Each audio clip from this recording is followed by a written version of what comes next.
नमस्ते। Divine journey में आप सभी का स्वागत है। आज के रामायण का प्रसंग है राम का दंडकारण्य के लिए प्रस्थान। वाल्मीकि रामायण के अनुसार भरत के चले जाने के बाद राम ने भी कई कारणों से वहाँ से चले जाना ही उचित समझा। वहाँ से प्रस्थान करते समय रास्ते में वे अत्रि ऋषि के आश्रम में पहुँचे। ऋषि ने अपनी पत्नी अनुसुईया का परिचय सीता जी से करवाया।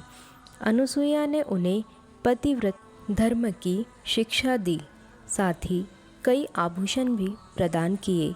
तपस्वी ऋषि मुनियों से आज्ञा लेकर राम ने लक्ष्मण और सीता के साथ दंडक वन में प्रवेश किया। दंडकारण्य में प्रवेश करके राम ने मुनियों के बहुत से आश्रम देखे।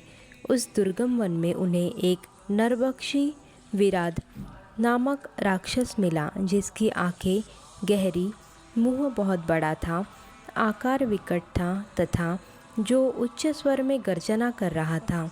उन्हें देखते ही वह उन तीनों को मारने के लिए दौड़ा और सीता को झपटकर गोद में ले जाकर दूर खड़ा हो गया।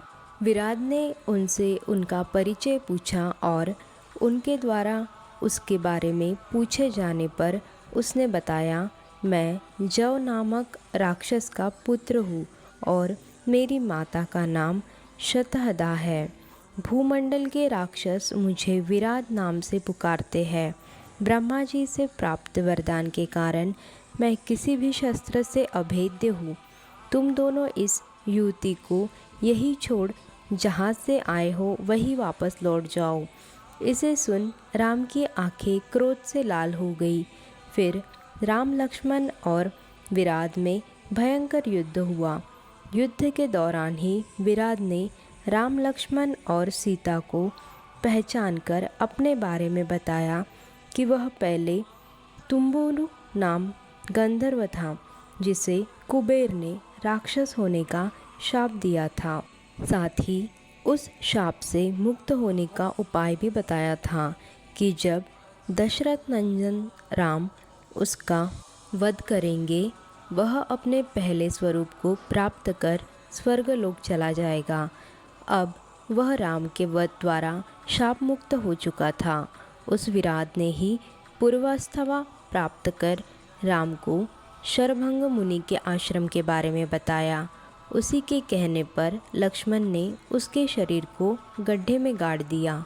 जब राम शरभंग मुनि के आश्रम में पहुँचे तो ऋषि ने उनका आतिथ्य सत्कार किया और थोड़ी दूर पर रहने वाले सुतीक्ष्ण ऋषि के बारे में बताकर राम की अनुमति से उन्होंने अग्नि में प्रवेश कर अपने शरीर को समाप्त कर लिया।